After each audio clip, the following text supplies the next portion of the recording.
Yes, and welcome to the second installment of the Dark Side of School series.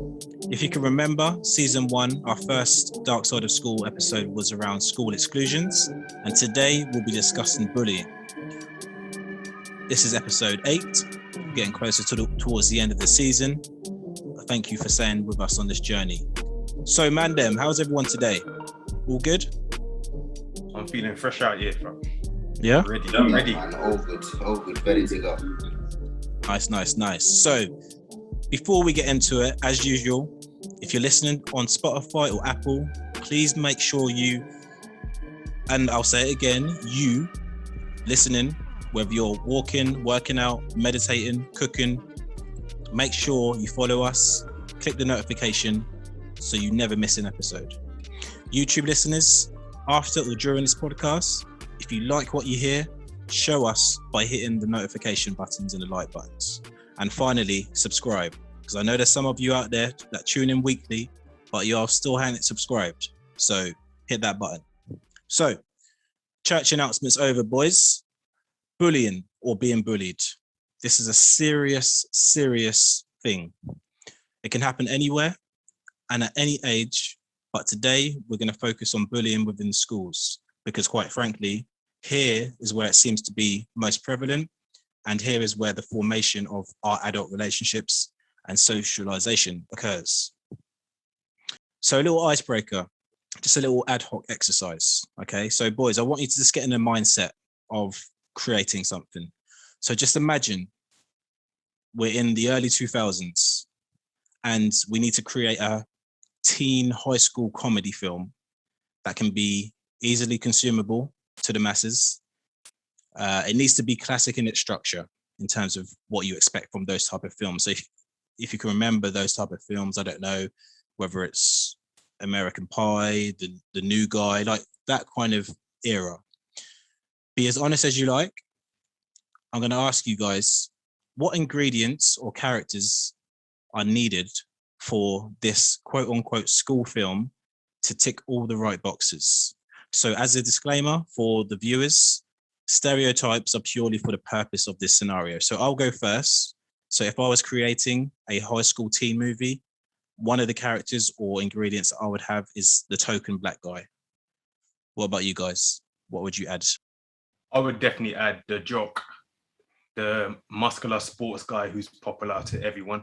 Yep. Yeah, I would definitely add that. For me, you have to be like the nerd. You know, the geeky guy, the clever one who's always gets his work in done on time. Different kind of things. Mm-hmm. I one up US and say the dressing as well. Has to have the West dress sense. Jeans above his belly button with the what they call, there's suspenders. Oh yeah. Braces. Yeah, braces. They're the ones. Yeah. And some checkered shirt, them. They always wear one of them. Yeah, the rebel, the one who breaks all the rules, listens to no one, is always on his own or her own. Yeah. The it girl or the it crew, the mean girls, I guess, or the girls that think they're the ones. Anything else? Definitely the lovable fool. Yeah. Someone who's really clumsy and that, but you just still like them though because they try. Yeah. You also need like the teacher character in there. There's going to be a one teacher that's kind of down with the kids, the one who's an authoritarian, And outside the characters, there's also got to be like there's also got to be some sort of crisis that each one of these different characters that would never come together normally yes have to come together to solve. It's almost like a fantasy world because these people would never associate amongst each other anyway. But because of this one crisis that they all have to pull time together, I guess falsified team spirit. Yeah. I was gonna say that character that is not the smartest, is a bit slow maybe, but probably makes up for it in brute force and strength. But the dumb character. One other one that I think in most films is the high school bully. I don't know if you'd agree. There's always someone that's antagonizing, in my opinion. Definitely. Definitely. That's typical because, and what's funny as well, if you're talking about the movie analogy, is that sometimes, not all the time, it's either the bully who seems unstoppable at the time ends up being the weakling in the end, or they end up being so either they end up being overcome or they end up joining the group. So yeah, that's an interesting dynamic. And he's the one that's wanted by most of the girls. So he's some sort of like a football player or, you know, a star of the school most of the times. Cool. All right. So the reason why I asked you guys this question, and the reason why, for the listeners, the reason why I created this scenario is because we've just come off the top of our heads. We've just come up with characters and what we expect to see in a school setting. Now, some of them are stereotypes, or a lot of them are stereotypes, but the fact that there's an expectancy to see this type of thing, this is ingrained in us. It's ingrained in me because, like, probably through media and the things that you watch, but that has a knock-on effect in terms of when we go, in my opinion, and if anyone wants to disagree, that's fine. That has a knock-on effect in terms of when we actually enter the school system or the high school system. There's a lot of new children entering year 7 for this year. They're going to have expectancies of what's happening, stories that they've been told from their brothers, their sisters, horror stories, jokes, stuff like that. So the only reason I asked you is to see what's in your mind when you kind of imagine high school. And funnily enough, that there is a bully in there. But there is a high school bully. There is someone that is an antagonist, or someone that's against most people, or there's someone that is just causing havoc. So it's just to let you guys know, or it's just that the viewers know, there's an expectancy for this to happen to a certain extent, whether it be in a movie or in real life. There's normally a negative energy around the school environment. So that's just a little exercise to kind of make you think what to expect. So my first question to you guys is, and it's a simple question, or it can be, what do people get bullied for? They get bullied for the way they dress. Okay. Jealousy. I would go even further and say some body structures. Body structure. Yeah. Okay. I would say power and control. Okay. Anything else from anyone else? Just to add on to mine a little bit more, power and control, what comes with that is status. Okay. And a lead-off question from that is, why do we think that some people bully? So it's a slightly different question. The first question was, what do people get bullied for? Why do we think that some people bully? So putting your mindset into the shoes of a bully, what are their reasons? So you've mentioned one there, Kay, about power or status. Any other reasons why they actually do it themselves? You have to take into consideration things like home life. What's it like at home? Is school an escape for them to put a front on and be big and strong and intimidating, because it's a way of them not having to deal with the real issues? Mm-hmm. Yeah, it's like a learned behavior in that way. Yeah, I agree. I think there's a lot of fear from the actual perpetrators. I think a lot of times, I know it's a cliche when people say hurt people, but I think that is a real thing. I think there's been many cases where you can see actually people that are bullying are actually being bullied themselves, whether that be older siblings or even adults. There is normally a trend that there's something happening in the perpetrator's life that's causing them to reflect that on to other people that they may deem weaker than them. And the thing is, you touched on a hard spot here. I will answer the question. Yeah. Just want to breach off on that. Throughout my experience of my career and what I'm trained in and what I've done, when working with young people and their families, there was a pattern of those who were young people who were seen as the cool kids slash bullies, and a pattern linked towards truancy from school, a pattern linked towards abuse at home, or early onset exposure to adult themes, is the best way to put it. In all aspects, I'm not going to go into it unless we can delve into it a little bit later. And the offset of that behavior is because the child's mind is not developed enough to take on the adult themes.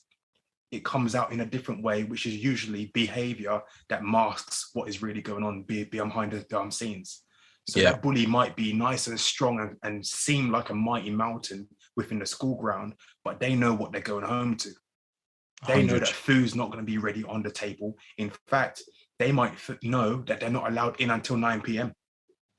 And he or she is 14 or 12. So after school, it's the playground or wherever else that they will go. Their priority isn't actually the initial reason why they're going to school, which is education. That's not their priority. In their mind, it's about feeling important or known now, and I can only get that by getting status through doing negativity, because I don't have the capacity to do the positivity and get that achievement and the recognition in school because my life's messed up. Yep. Bang on. Yeah. And bang on. Yes, T. It just says everything that you guys have said. Mainly, there are a bunch of insecurities in those individuals, whether it be home related or personal, or the fact, like we said, been bullied before, or it could be as simple as some people will have traits that will clash with most people. Yeah. Indeed. So from using the school, so for everyone just to kind of picture a school, any school, but a high school setting, just to put a bit of legality towards it. So according to gov.uk, by law, all state schools, so this is not private, all state schools must have a behavior policy in place that includes measures to prevent all forms of bullying amongst pupils. That's from gov.uk. What are your thoughts? Just a quick fire. What are your thoughts on what I've just said there? Because when I read that, I had to double take. So by law, all state schools must have behavior policies in place. Yes, they do have to be in place. I was more shocked that it's law though. When you said that, I know that there has to be a policy, but I didn't know it was law. Like, what would be the consequence of breaking that? Then is my question. Who would be brought under like some sort of punitive measurement? I'm aware of Ofsted, but that's more about standards. That's more about the school standards. Surely it's the governors, the head teachers, those in the higher up in the hierarchy within that one school, and the governors. That would be the buck will stop with them ultimately. Yeah. So the policy is created by and decided by the school and all parties that are involved. So I guess students, the parents, they have to have observed it, the policy. But for me, I'm more concerned by the fact that it's only relating to state schools. In the UK, there are private schools. This law isn't applicable to private schools. And the deep thing is what you're saying there now. Yeah. So actually remember when there was a flux in the UK when public schools were turning into academies. Yeah. Now, is a academy classed as a state school? I believe it is. I believe they still an academy is still a state school. It's just that they're not under the local authority. They'll be under umbrellas from other schools. So one school can have 4 or 5 schools under that one umbrella.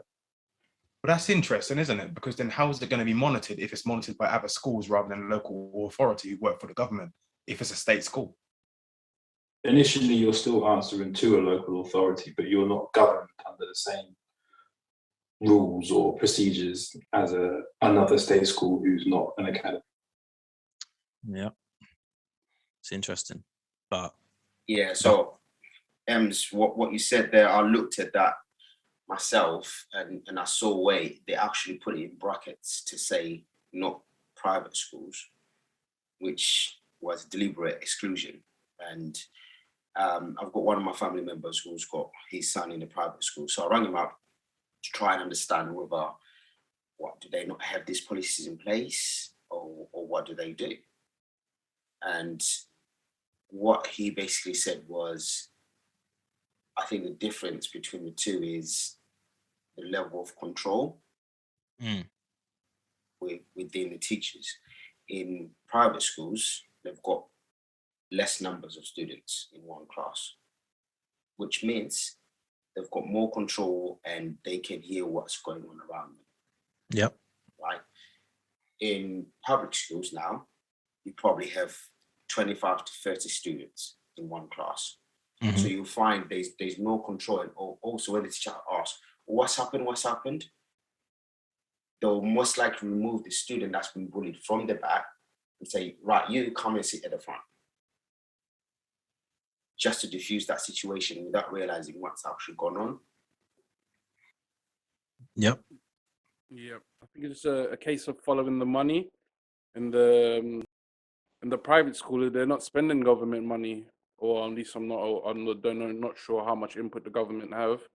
But I'm sure the majority of the money comes from private donors, so they would have more control on how the policies they put in place and how they govern their school and their pupils.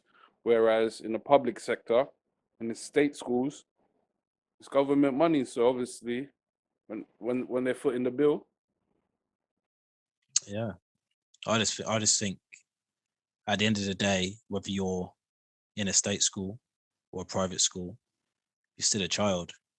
And if there's not even a level playing field in terms of policy, and I'm not saying that private schools don't have policies, but if there's discrepancies or differences in terms of how, I understand the numbers game, I totally get that. But there's still a child leaving their house or being away from their home as a child amongst other children. I just feel like that leaves room for inconsistency, in my opinion. But that might be for another podcast. So, and also, sorry, that's right. Just to jump in there. Also, what's interesting is that when we look at who actually attends these private schools and what future roles do they take up in their adult lives, makes it even more interesting. Exactly that. All right, cool. So listeners, the only prep I asked for the boys to bring to today's podcast is just some headlines and some stats around bullying within schools. Because we don't have a lot of time to kind of cover all of them, what I wanted to do is just get an understanding, especially me as a parent, and I'm sure there's parents listening, but also people that are planning to have children, just some of the things that are happening up and down the country, day in, day out, within schools. We know what school is for, or what it's designed for in terms of education, going through that process of learning as a standard. But there's things that are happening in schools day in, day out that need to be discussed and need to be spoken about. As I said, we don't have the time to kind of go into every one, but there's headlines that I've got here. I'm sure some of the boys have got some as well. We're just going to go through some headlines, and I just want, as listeners, just to absorb and listen, and also you boys listen to each other's as well. Just listen to the headlines. And yes, we understand that newspapers, and sometimes they can be dramatized.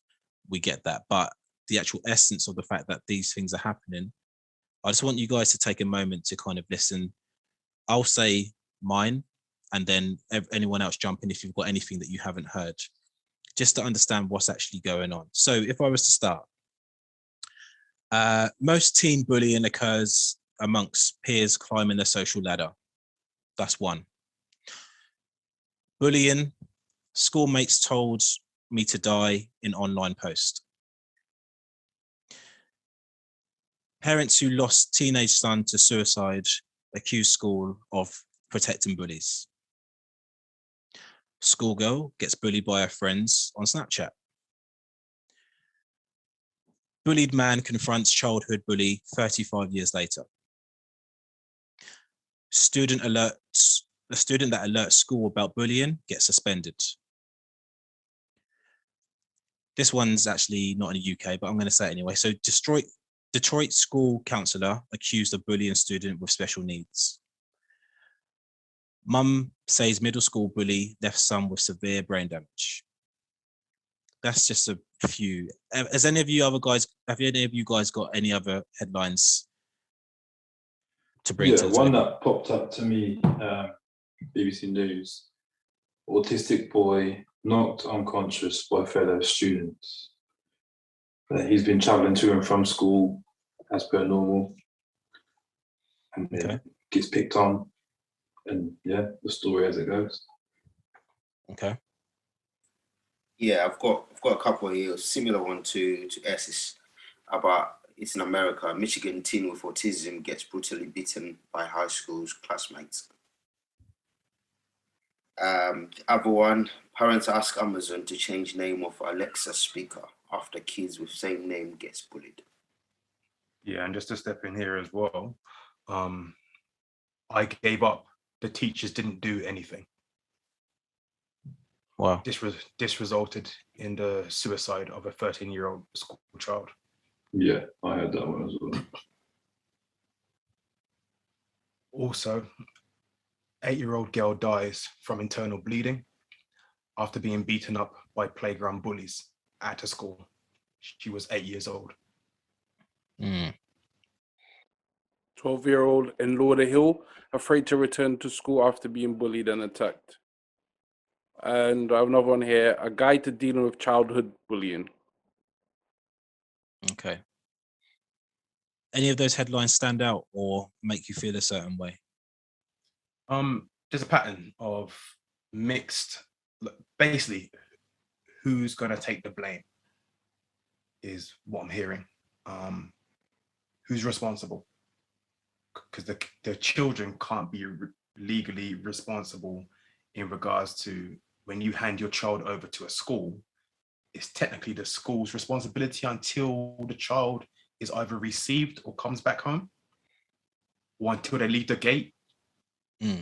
Depends on what school grades you're talking about. If you're talking high school, probably when they leave the gate. If you're talking about preschool, kindergarten, etc., it's probably the school are in charge until the parent picks them up. So if the parents have handed over responsibility to the school, then the responsibility would be the schools. But then you have to say, if the parents raise the children up correctly and enable an environment where they can grow and understand and have higher levels of emotional social learning, then why would they bully in the first place? So it's really hard to determine where the blame lies, but these articles just give me the notion of who's to blame. Yeah. I feel just, it's scary. It's scary. I'm going to ask a poignant question in a minute, but I've just reading some of those result to suicide. One of them is someone trying to confront someone 35 years later. Like, this is serious stuff. This is serious stuff, boys. And like, it's school. And I always, like, my kids and my partner probably get annoyed that I say this all the time, but I loved school. I loved, especially high school. But I know there's a lot of people that didn't, for these very reasons.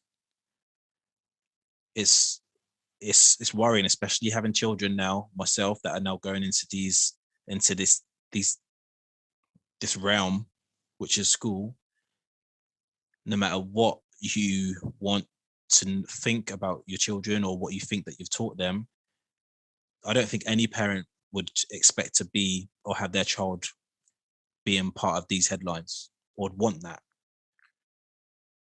So it makes me feel a certain way for sure, because these are children at the end of the day. They haven't even started their life.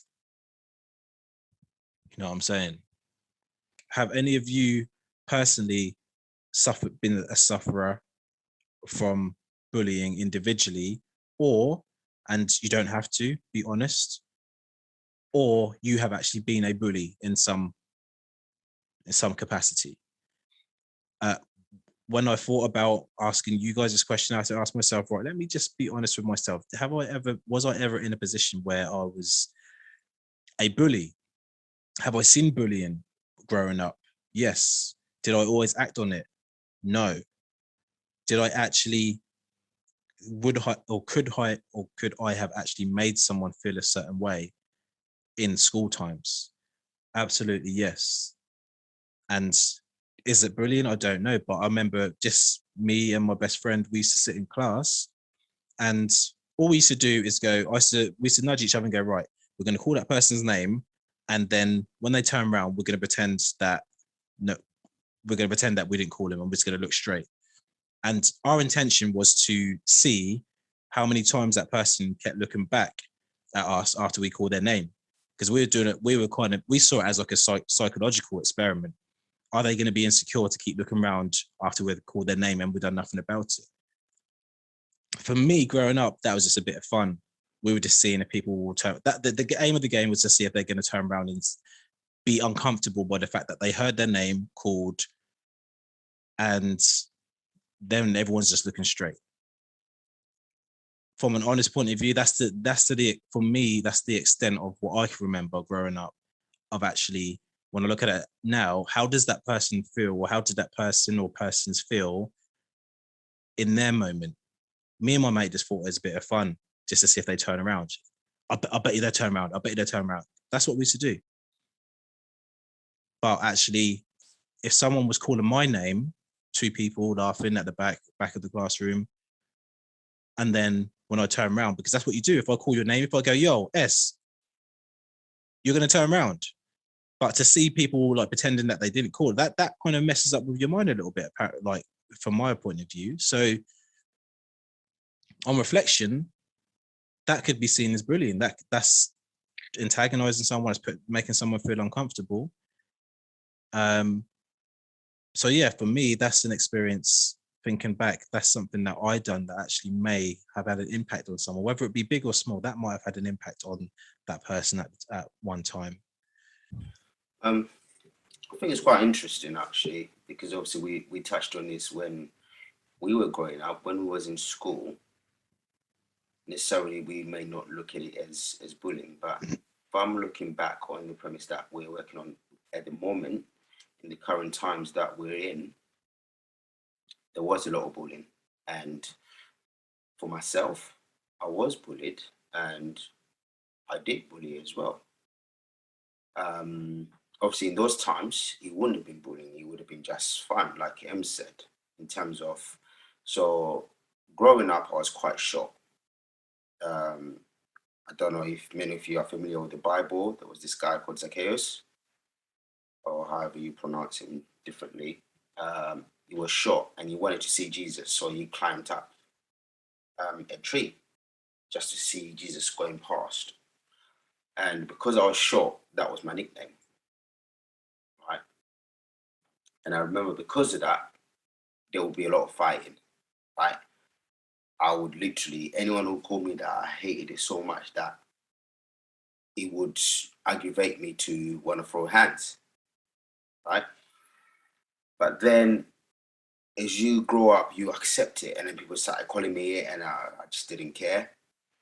And then I remember primary school, there was this guy, his head was big. That's the honest truth. So we used to call him Mountains, right? And that was his nickname. And we used to laugh about it. And that was literally, not a lot of people knew him by his first name. But his nickname was most popular. Like, it'll be like, oh yeah, Mountains over there. Or another friend of ours, actually, funny enough, I'm still in touch with these people I'm talking about. He had grey hairs at a very young age. So we used to call him like Grandad, right? and these are the names that stuck with them, it would be quite interesting actually to have a conversation with these two to find out how they felt when this was happening, as compared to when we look back at it now, because of the norm that is now. Do we look at it different, or was it exactly the same? Yeah, man. I hear that. See, I hear that. For me, I definitely feel as though I was both sides. The bullied became the bully. No, not in like a physical way, in like beating up kids in the corridor or things like that. But when it got to a point where enough was enough, and I turned into that like intimidating soul, whereas it became so inherent in me that I kind of didn't know to be any other way. Do you know what I mean? I'd still be the guy with the banter and the jokes, and do well at school and things like that. But I'd always get pulled in if someone else is being bullied or something like that. My name would always be pulled in. I'm the one who's getting pulled from the sports team. I'm the one being pulled into. But it's always me. I'm the one who's always getting pinned off. And the penny had to drop at some point. Got to a point where if you're seeing something going on, you don't stand for it anymore. So I went full circle. I went full circle. Okay. KJ? I think with myself, I definitely was on both sides, one side more than the other. I've definitely been bullied more than I've bullied, but I have definitely bullied. Most of my school career, shall I say, on the wrong side of school, was being the joker, the prankster. And I always, and I probably still am a little bit that way too, that I just like to make people laugh. Why is that? Is definitely another, probably my therapy session. There you go. As to why that is, looking into my own behavior there. When I was bullied, I can look back at it now and say I was bullied. However, I didn't see it as bullying. Part of that is probably pride. And the other part of that is I'm not going to be your victim. And unfortunately, that would bring an energy out in me, such as you're going to be my victim. That's what's going to happen. And we're going to butt heads until whoever wins, innit? I never allowed a bully to overcome me or to, it was, the only option a bully had was to be short term with me. It was not going to be long term. Whether I get hurt or whether they get hurt, it don't matter to me. I'm not going to be bullied long term. And eventually I got a bit of a reputation for some reason, even though I hardly ever had fights in school, being this so-called hard man. And I didn't ever understand that because I didn't really there were definitely some hard men in the school who had a proven track record that I didn't have. So I didn't understand that, but that's about the status. Once I am again, in regards to bullying, all my bullying was based around the group energy. If there was a group pack mentality going on, that would spur me to join in. And I think there's some learning for children and young people that are listening to this, and also elder people that listen to this, to reflect on them, on themselves, or as a parent to your kids. It's about instilling individualism. And I was always an individual in school, massively. I had my own personality, my own character, and I was proud of it. And I definitely didn't hide it. But I was still susceptible to a group energy, a group mentality, a climate where it was acceptable to bully a certain person who, and I'll go back to what I previously said, was singled out or targeted as the weaker of the group. It was only later in my school years, like midway through high school, that my mentality switched, and it was the weaker one or who were seen as the weaker ones, we actually looked after, or I didn't like someone that was picking on that person. So I end up bullying the bullies per se. And that became part of our group climate or group mentality that we formed as a group. So I've been on both sides, and there's an element of that whole group pack mentality where if people join in, then everyone else join in, and all that stuff, and it starts to feel everyone gets hyper and the energy levels go up and there's all laughter and all that. But what is that doing towards that child who's being surrounded and bullied by their peers that they have to come to school to every day? That's a massive complex of anxiety and can develop into personality disorder and definitely long-term trauma. Because school is now no longer a place where you can come and socialize and have friends, a place where you can get your first girlfriend, your first boyfriend, your first kiss, a place where you can get education so you can actually step up in life beyond school, a place where your parents think that you're safe. Oh, my children's safe there. It now becomes a survival playground. How am I going to get through 9 a.m. till 3:30? I've got to avoid this person, that person, this person. So what happens during lunchtime? I'm going to stay in the canteen. What happens during break time? I'm not going to go outside. I'm going to stay in one of the art classrooms or one of the math classrooms because it's not safe for me. Mm-hmm. I didn't have the maturity as a child to understand that level of impact. And to reflect on that, I can only say that I'm sorry.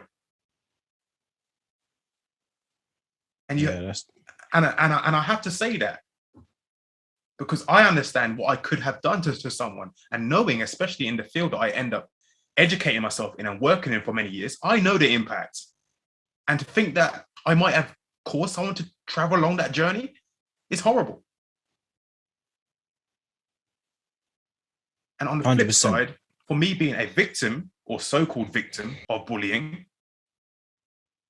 character, I've got too much resilience to ever take that journey that I just spoke about. But maybe those that I victimized didn't have that.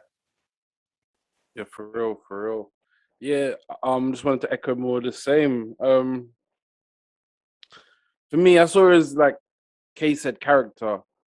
And for me, quote unquote, bullying was character building, you know what I'm saying? That showed you who you are, how much you can take.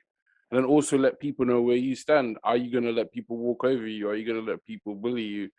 So for me, it's a balancing act. I have been the victim and I've also been the perpetrator. One particular instance where it was true for both sides because I was new to the school, had a little afro in that. I was like year 7 or year 8, and then someone in year like 10 took my football boot and flung it on top of the building and started calling me. At this time, there was a pot noodle advert and I had the black man with the afro, and he kept calling me the guy from the pot noodle advert. Yeah. Checker. And We're gonna have to put a reference in so everyone can see it. I'm sorry. Yeah. I'll add a visual. I'll add a picture on that one. Don't worry. So they kept calling me that. He took my boots for PE, threw it on top of the building. So I was a victim, and I was like, "No, I'm not gonna have this." And I became the bully, and I jump kicked him in his chest, and I punched him up in his face. He was in year 11, by the way. And he was in year 11, so 3-4 years older than me. Does that automatically, so a retaliation, does that automatically mean when you retaliate, then you automatically become the bully? In my instance, yes, because I could have stopped, but I kept going. Okay, all right. I was trying to save you, but don't worry. No, it doesn't mean that. But no, it doesn't mean that. Yeah, for real. Yeah, So yeah. Oh, see, it's part of growing up. Bullying, character building. Some people are made for it and some people are not. Wow. Do you know what? That's interesting as well, because what that did was it put us in our place in terms of ranking without us even doing much. Right? We knew exactly where we stood. We knew, okay, that's a bit much. Don't go over there. You're in the middle. So you stay where you are. You maintain your position. So when now obviously things have gone too far when people are taking their lives and things like that, it's gone way too far.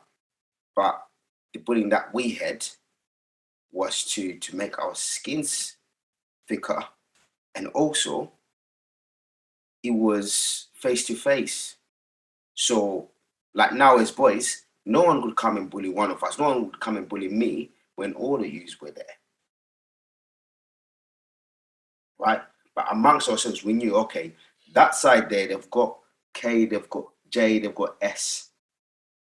J is the ringleader and he's good at fighting. So we know not to start on him. Yeah. As going back to the headline, one of the headlines that I said, most teen bullying occurs amongst peers climbing the social ladder. That's very true. But I think that starts earlier actually than high school. It really does. And Kay, what you said there, and I have to echo that, because whether I can honestly say I don't personally believe, and if there's anyone that goes, yeah, I know that voice, then please let me know. But I really don't think there's ever been a time where I've been. So when I think of, and this is where it gets a little bit actually interesting, because in my mind, bully, so the big person that tips someone upside down, shake all their money out, yeah, that's not always what it is. But I've never been that person that's directly gone, right, I'm going to target that person, and the next day I'm going to target that person, and the next day I'm going to target that person.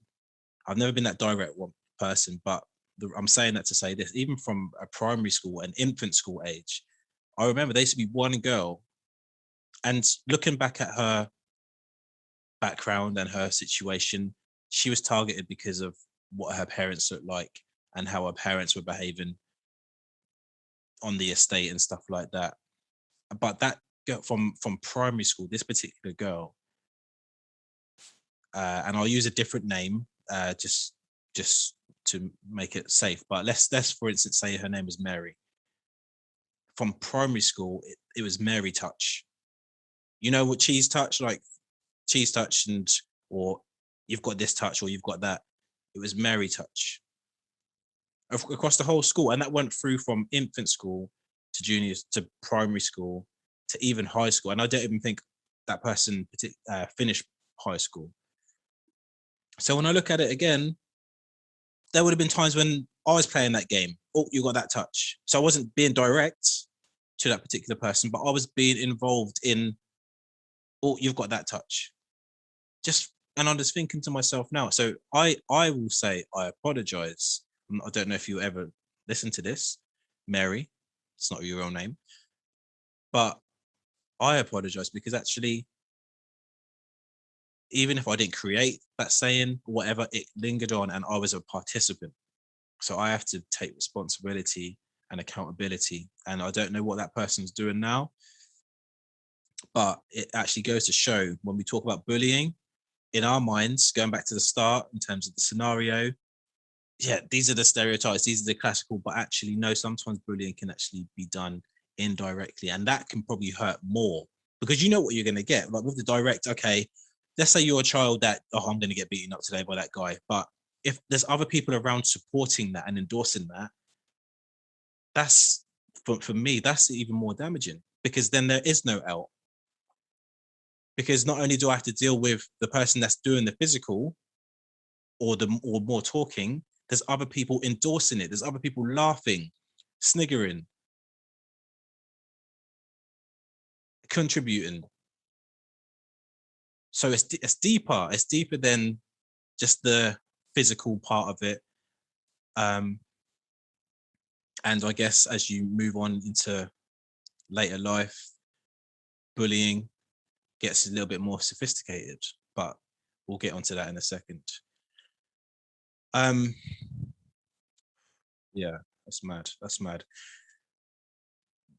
The top five results, or sorry, the top 5 most common reported results for victims of bullying, according to statista.com. Feeling anxious, feeling depressed, had suicidal thoughts, They have self-harmed, and the last one is they have truanted from school/college. Is that any surprise to any of you guys, what I just said there? Yeah, that's not a surprise to me. It's kind of daunting to have like to face these things and think how to prepare the future generations to combat these things. Yes, it's a deep one. Yeah, we'll touch on that in a bit for sure. It's not a surprise to me about the outcomes of bullying, what the impact can be onto the child that's receiving it. I don't know if I could just share with you quickly, because you mentioned around self-harming as well. And I just want to just read a little excerpt from this book. It's called The Parent's Guide to Self-Harm, What Parents Need to Know. It says here that there's a strong relationship between the likelihood of self-harm and the number and type of adverse events experienced. It says these include having suffered victimization, which is what we discussed around becoming a victim of bullying. It says in particular sexual abuse. It said it's worth repeating that it is wrong to assume that all those who self-harm are victims of abuse. It says second, life events, particularly relationship problems at home or in the school, social ladders, can trigger an act of self-harm. Finally, it says here, risk factors that someone more likely to self-harm include mental illness, certain disorders such as personality disorder, eating disorders, anxiety and emotional disorders, depression, drugs and alcohol, substance misuse. So it can be extremely complex without a single cause. And I feel the aspects that you mentioned, is directly linked to the multi-layered complexity of what a child has to go through. Yeah. How do you break that down as a parent? Mm-hmm.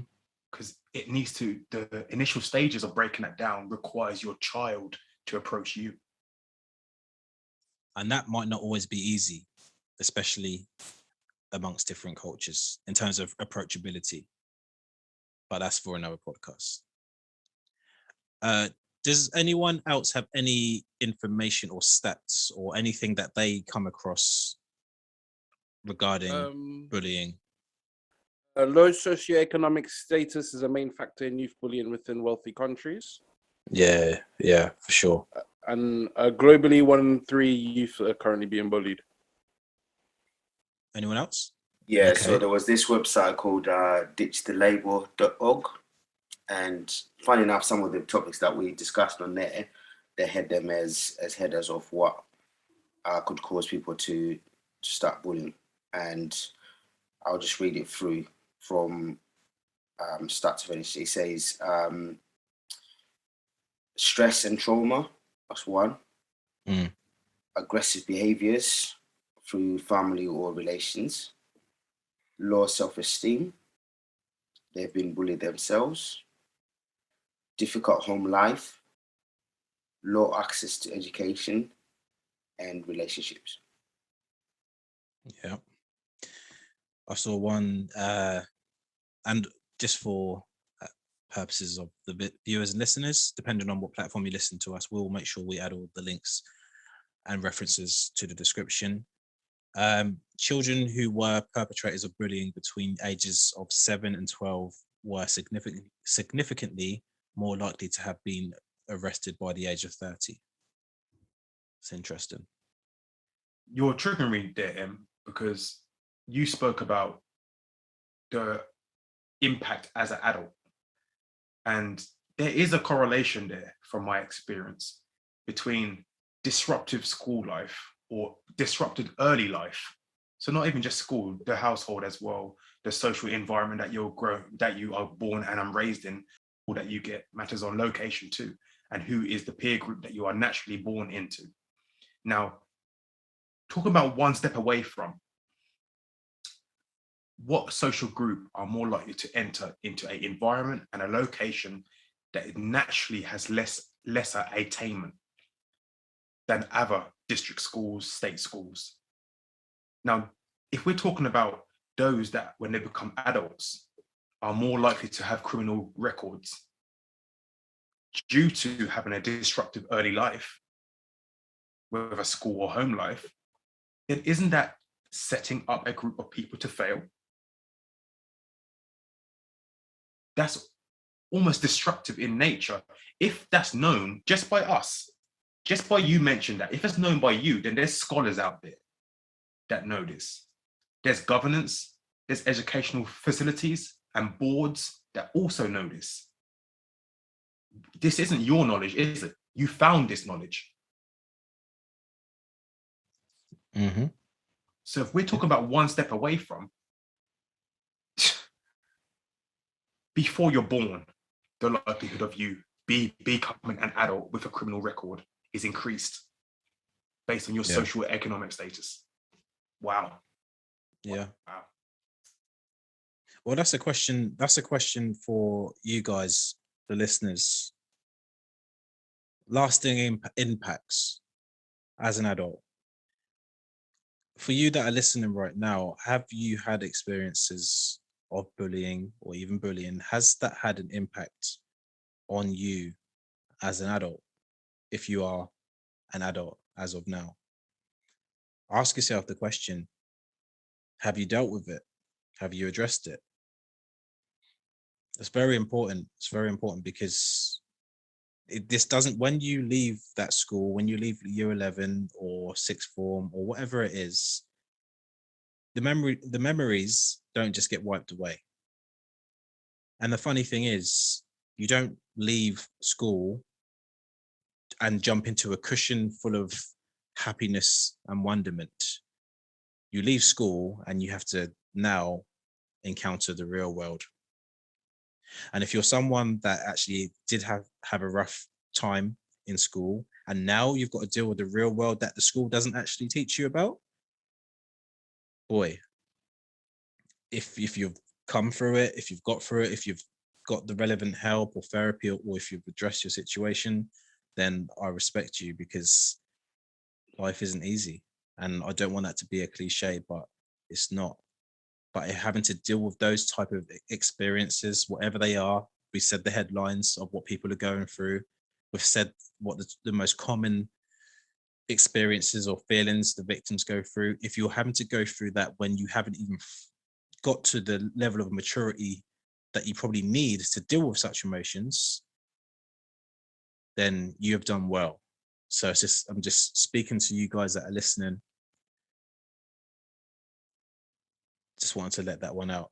For the boys on the pod, do you think, what's your thoughts on the lasting impacts of what bullying can do from a school setting to adulthood? Or have we kind of covered it already? I think we've hit quite a few of the main points on the lasting effects of the trauma.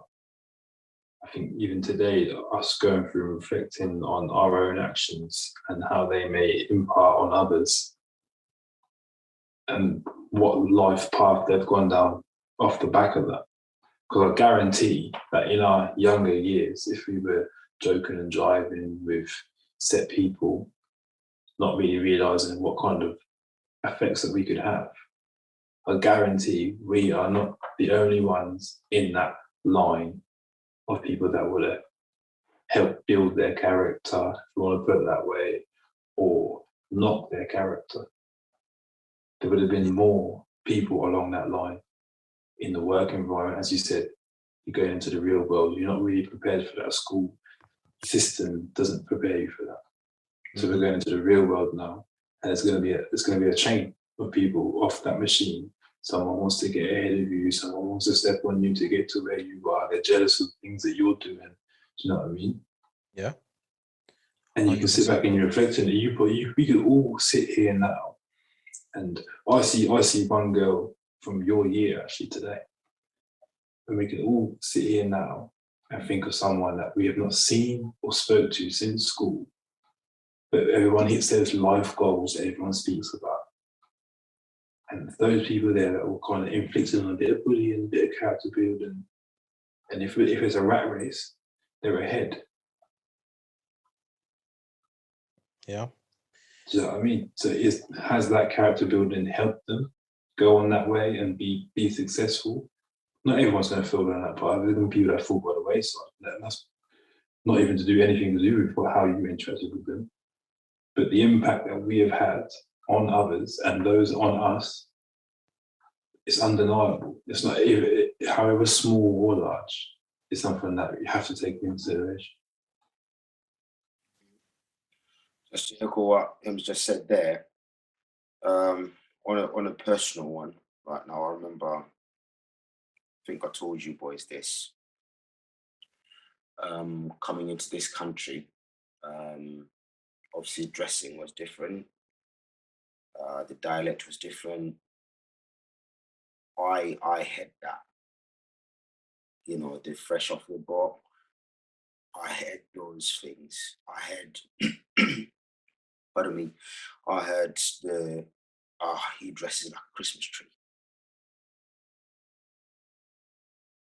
I had those things that if I'd let them got to me that much, would have probably destroyed my confidence, where I just going to a new country, trying to fit in, and also just getting used to the culture. Now, I took that as something to build on for myself. Started putting money aside, started dressing better, and did things. And funny enough, the same people that were calling me these things actually acknowledged, like, oh, like, what's happened? You now dress different. So it can impact you 100%, and it will, but sometimes it can be in a positive way. I'm not saying bullying should be looked at it from that angle, but Of for course. the Of people that course. have gone through it, try to take the positives out of that and say, okay, this is what they're saying. Can I improve on that? I can improve and do this and do that and better myself. And Yeah. now some of the people that were saying those things, I will see them and I'll laugh. Not in a way to say, ah, ha, ha, look at me now, but just in a way to think, you didn't know what you were doing then, and it actually helped me. Yeah. I think just going back to that, but my only concern is for the victim and also the perpetrator is, as I mentioned before, you're not mature yet. Even by the time you leave school, year 11, you're not mature yet. So if you're a bully or you're a victim, and then you leave year 11, you get a little part-time job or whatever, where's the process of healing? Where's the time period where you can kind of recover from what you've had to experience for those 5, 6, 7 years, whatever it is? Where's the process of healing and learning before you get thrown into another group social environment, i.e. work? So does a bully ever stop being a bully if they're not checked on it? Or does a victim ever stop feeling like a victim if they, because of everything that they've gone through, their personality is now whatever it is into another setting? Is there a transference of those behaviors into the adult world? I'm not asking you guys to be able to answer that now, because that's a whole nother podcast, but they're just things to kind of consider and think about on that. Yeah, that's crazy.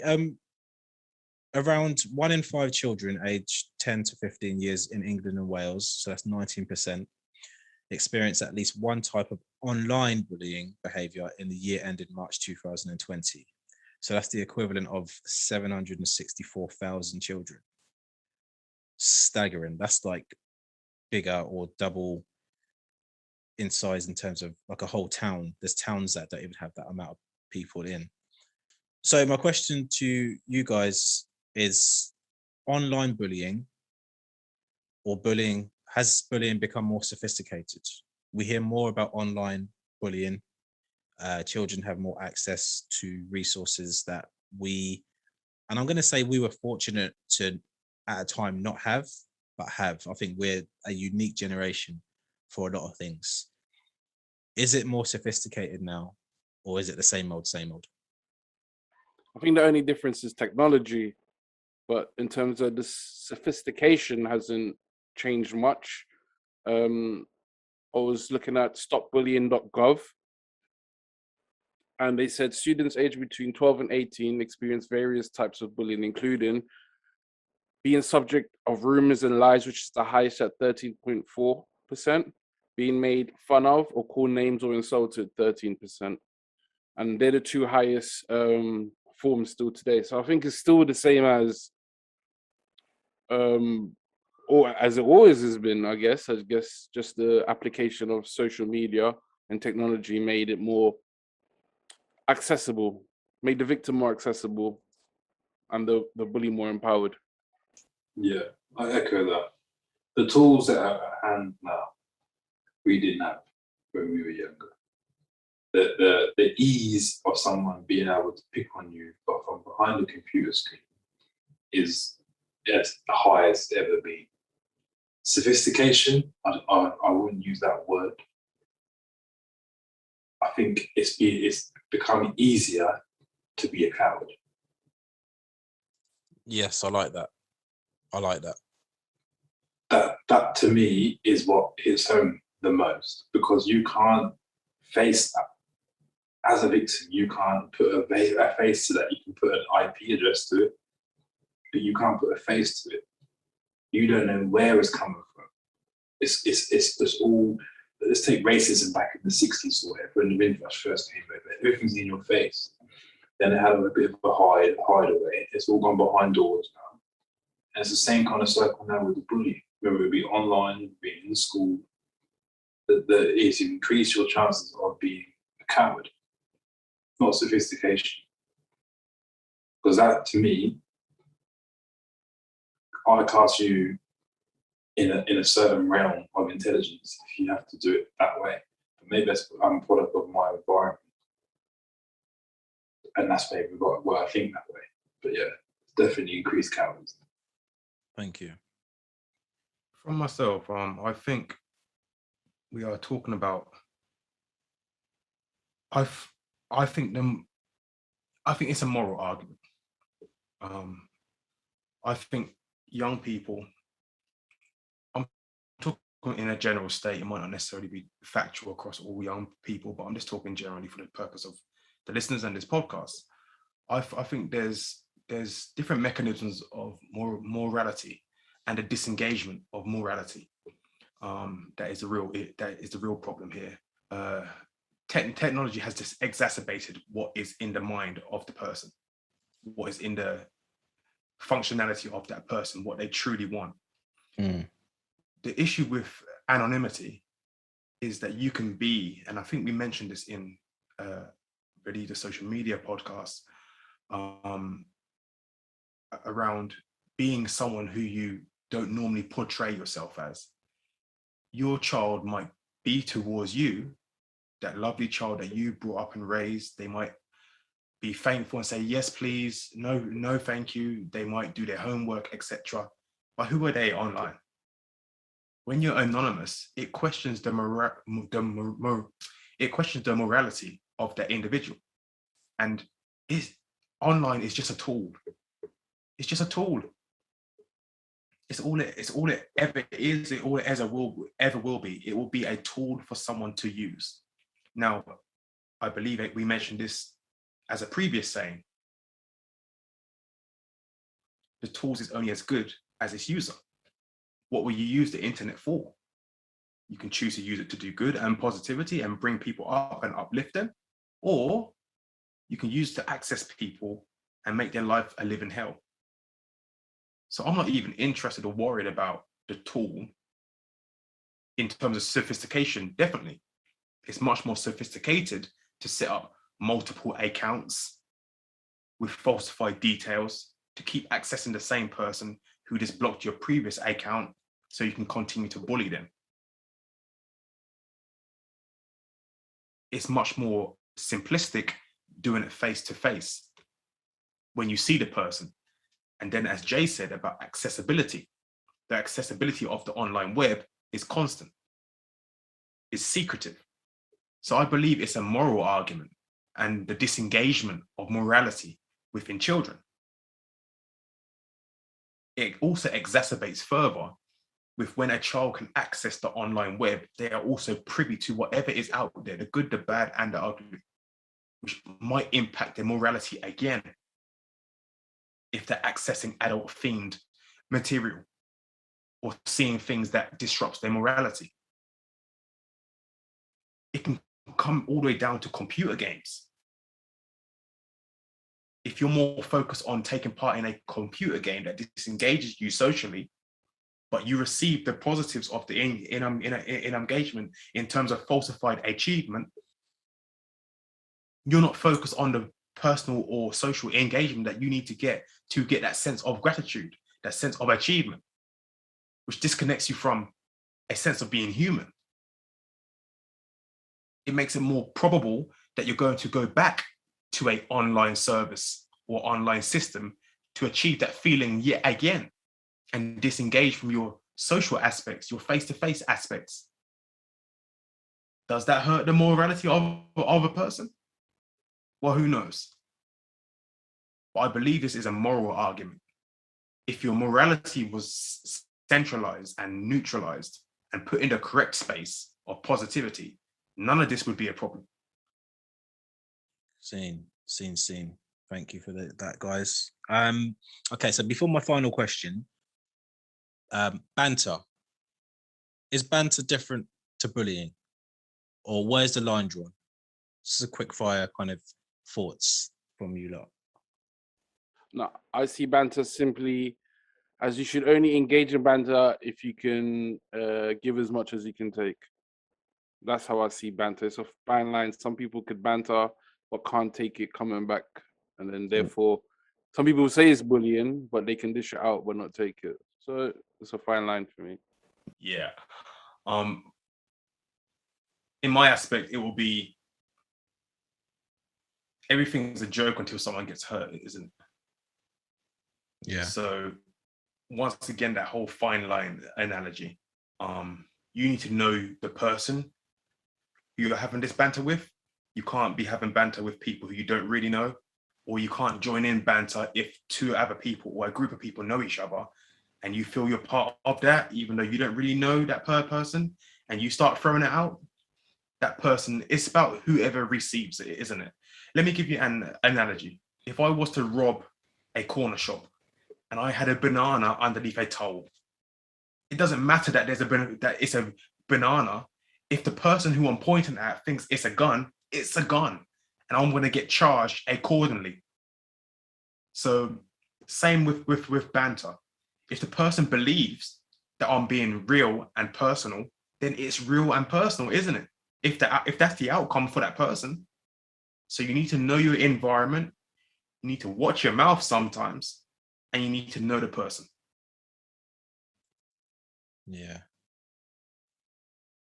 I do find it funny though when someone starts the banter bus, but they can't finish it. I just find it funny when someone keeps going and going until they can't handle anymore, and then they switch. But that's another conversation. Because you need to know what your limits are as well. But there's no point carrying on if you don't know the tolerance level of the other person. If your tolerance level is lesser than the other person, but you're the one that's putting the energy in, like you're the banter king, just be careful. Just be careful. TS. For me, there's a thin line, but you don't know that line until you start learning. You know, that person, you have to learn that body, you have to learn that mind to know that how far you can push it. So I like a joke, just like the next man. I'd rather make someone laugh than make them feel away. And sometimes, even in my big old age now, I might overstep the mark, but I'm big enough and humble enough to know if that person can say something, does feel like they can say something to me, oh, you've gone too far, I'm humble enough to say, okay, cool, take that. I now know your boundary. But it takes a lot for that other person to say, you've gone too far. That's a whole different makeup that other person's got to have. If you've gone too far, they have to let you know, but you're going to keep pushing. A boundary has to be set with banter. Yeah, it's all blurred lines, isn't it? When it comes to things like that, I almost feel like before you start bantering, there has to be some sort of like a safe word. You have to say this is it. And once that comes out, Let's say, you know, Wow. because you can't. bananas. Trust me, pineapples. You know what I'm saying? Like, hey, enough. Because here's the thing: once someone says you've taken it too far, now it's already gone personal, right? By just you saying that, you're already affected, and the next one after that, it's on. Boys, I feel like there is something that we haven't really touched on, so we'll touch on it. We're just dipping it a little bit. Do you think things have gotten worse now because of how the younger generation socialize? Because here's where I'm coming from. Like I said, when we were growing up, yes, he was there, but we're looking at it now and saying, yes, he was there. But when we was actually in that, we didn't look at it like that. Yeah. Now, the younger generation now, they're most likely at home, bored, stuck behind the computer or laptop, iPad, whatever, right? That's all they've got. So they've got time to, if someone says, oh, go jump off a cliff, right? As horrible as that sounds, they've got now time to digest this and look at that comment and look at that comment again. But if we're outside there playing and doing whatever we're doing, someone said, I'll go jump off a cliff, you will just brush it off. Or you can say, what? Say that again. Or you can say it, whatever that conversation, whatever way it goes, but there was room to actually address it there and then. Do you feel like that's actually made it a bit more, or made it worse, or not?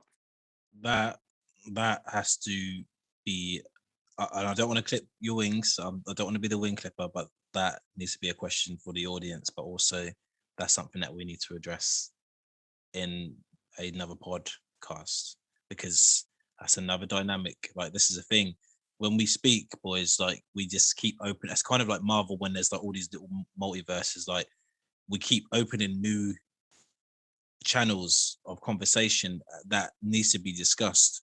And this is what I love about these type of conversations, because that is a valid point. And that's a podcast on generational differences. That's a podcast on what era you was born, whether baby boomers, millennials, Generation X, generation, whatever it is. So I want the viewers and listeners to remember what T has just said, and I want us to remember that, because that is another podcast that we need to link in, and we can link in our social media podcast along with this one. But yeah, T, you just open up a whole new universe, boy. But I'm gonna have to clip your wings on that one just for now. But I respect what you said. Just finally, guys, just before we wrap up, my final question, and that always has to be along these lines, and I think it's pretty obvious as well. If there is a way, if we can actually do this, how do we protect and prevent our children from suffering severe cases of bullying? Like, I think it's safe to say that there's going to be banter, there's going to be individual cases for most people. Just looking at the stats, looking at the numbers, just looking at the numbers game, looking at the fact that peer-to-peer bullying is a way to get up the social ladder, I think it's inevitable. And I think it would be naive to say that none of our children or none of our nieces or nephews or brothers or sisters are going to experience something. But how can we protect and prevent things escalating and them or our family, our loved ones being a headline? I think, if I may jump on straight on that, I think from what we discussed, it all stems from, mainly anyway, it stems from home. Whether there are issues at home and stuff like that. So I think as parents, what we need to do, the first thing is to make sure our homes are a safe environment for our kids. And also, we were having a discussion as parents, and one of my friends said he has this thing of one day a week, he just says it as a safe space where his kids are open to say anything and whatever, no repercussions, however they're feeling, Okay, I like that. talk. Whether it be they are grieved by something you did in the week, they will say it there and then. I love Right. that. So yeah, I thought it was quite interesting, and I thought, when my little one is a little bit older, maybe I might try that and see how it goes. She might suffer for it after after the day, but you, I you can't you can't open the door and just shut it straight away. No, I can't shut it straight away. On that day, you're fine, but the next day, I'm gonna jump on you. So, Wow. but yeah, I thought it was quite interesting because it's quite evident that everything that we've said is coming from home. If the house is not in order, there's chaos outside. So let's start by addressing that. Thank you. Anyone else? Seeing, I think it's interesting what T says about the home, the parents, and their influence, which you will have on your children, of course, to either prevent them becoming a victim, possibly, or prevent them becoming a bully. There's also aspects, I believe we spoke about it when we talked about ourselves and how we're stereotyped, etc. When we step out of the house, I believe that was around how we dressed. We talked about that in one of our previous podcasts. And there's an element of external control or things done unto you that you don't have any control over. So I agree with what T said, but you could do everything by the book and your child will still go out there and either get bullied or be bullied. So again, I spoke earlier about responsibility. The parents do have the responsibility to ensure that their house and home is the best environment for their child to raise up in. And they are also responsible for the morality of that child. Now, what else is responsible? When you hand over your child to that school, they spend most of their time in school. By the time they come home, get something to eat, might have to do their homework, and before you know it, they're in bed, getting ready to go back to school. So I believe that some of that responsibility at that stage in a child's life is also on the school. Now, to speak about how can we protect them, I want to go on the aspect, because I know you said, Em, about how can we, meaning us as parents, or us as adults, or us as social invested creatures in the society that we live in. I'm going to put the onus on the schools here. It was mentioned by Divecha or Divicha and Brackett 2019 that states around, they call it SEL or social emotional learning as part of an intervention that schools should input. Now, I know we had in our school time humanities, etc. When you have social learning aspects, that was that in essence, but it wasn't really that great what we experienced.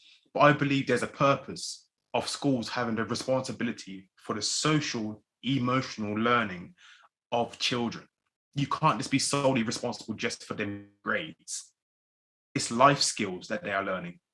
We talked about the status and the food chain that you're going to be on. Are you going to be the victim? Are you going to be the shark? Like, what are you going to be? So to have an element of social emotional learning as an intervention within school to reduce the likelihood of bullying, according to their study, doesn't only reduce or cause a reduction in bullying or being bullied, but it also helps the child or children to enhance their level of social engagement, which is what I spoke about previously. face-to-face work, being comfortable with being uncomfortable. It also helps change the school climate. I spoke about how I used to engage in bullying mentalities. So I believe that the school is also responsible here for ensuring that the culture within that school is indicative of an anti-bullying environment. Nice. Very true. I think it's just more education, teaching the next generation like what is reality and what is just social media and online. And yeah, so just showing them the reality, showing them what is real and what is just online, and show them the difference, and also teach them how to defend themselves. I think someone who knows how to defend themselves, 100. bullying, no matter what form it comes in, will be better prepared mentally to handle it, because it's like, keep that same energy when you see me. It's funny you say that. Just this wasn't. I didn't want to ask this question, but now you said that, Jay, you've triggered me. I know all you man can defend yourself. Did someone teach you? No, no, I can't say that. Yes, I was taught, and I was taught by fighting my cousins and people older than me. Okay. A bit of both for me. Yeah, a bit of both for me as well. At the start, no, it was literally just, go in there and do what you can and then learn from it. And then as you get older, obviously you can take up something and train and whatever else. But yeah. For me, it was both. Growing up, how I grew up, my uncles and cousins and that, we were always fighting. So you kind of learn from there and kind of took that forward. Okay. I asked that because just going back to what Kay said at the start, I think one of the reasons that we may be more resilient to what quote unquote bullying is might be because of what is expected of us, people of one SEF DNA, maybe kind of the things that happen to us before we get into those, or what we go through amongst our siblings, family, how we interact, how we play fight. Those things might actually just be ingrained into us to kind of step into the realm, because I personally felt stepping into the school environment, whether it goes from infant school to primary school, from primary school to high school, I always felt ready. Just there was just like an innate feeling like, well, I'm ready. Like, this is just the next step. Maybe having older brothers and sisters helped, but I always felt ready, if that makes sense. And just to echo what you guys have said, to prevent and protect, 100% it has to come from the home. As I said, it's inevitable that there's going to be some differences between children. That's just a fact. But it's that resilience, I think, or giving them prior warnings, like letting them know these scenarios can happen. Maybe not breaking down the whole fairy tale, but letting them know actually the real world, people act like this. In real crisis situations, people respond like that. Just giving those little nuggets and little pockets of information just they will stay in their head. So when they come through a situation, actually, Mum spoke about this. Actually, Dad did warn me about this. So they still might have to go through something, but they're not going through something blind, physically or mentally. There's just something there or a spirit, you can call it a spirit. There's a spirit there that actually, I'm prepped for this, or I expected that. That's a difference. There's a key difference. That's how you can protect and prevent, because giving someone prior knowledge will always help them before they get to the experience that's themselves, for sure. So yes, gonna wrap it up there. Thank you first and foremost, guys, for your honesty, sharing your thoughts and opinions and the information that you found. To our listeners, if you've liked what you've heard today, be sure to visit our YouTube channel where you can find the Dark Side of School playlist, but also many others as well. As I said at the start, bullying, being a bully, being a victim of bullying, it is a serious topic. It's a serious subject. It's a serious situation that does branch off into loads of different areas that definitely needs more time to discuss, and we don't have the time to discuss today. Racism, sexism, abuse, harassment, suicide, physical and mental disorders, assault. They're all podcasts on their own, but hopefully this episode can be our introduction for you, the listeners, on our consciousness, our honesty, our awareness, our protection and prevention strategies, but also a platform for us to actually look at our past and ask for forgiveness or apologize for look at how we were growing up or having now a mature mindset. Hopefully today is an introduction for you guys on all of those things. So thank you guys for listening. Please let us know your thoughts on today's episode. What were your experiences growing up? Were you a bully? Were you bullied? Has it had a lasting impact, as I asked you guys earlier before? And have you found that inner peace and or forgiveness? So yes, these are conversations to be had, people. I'll say thank you once again. Stay tuned for our next episode, and we'll be back soon. This is 1SAF.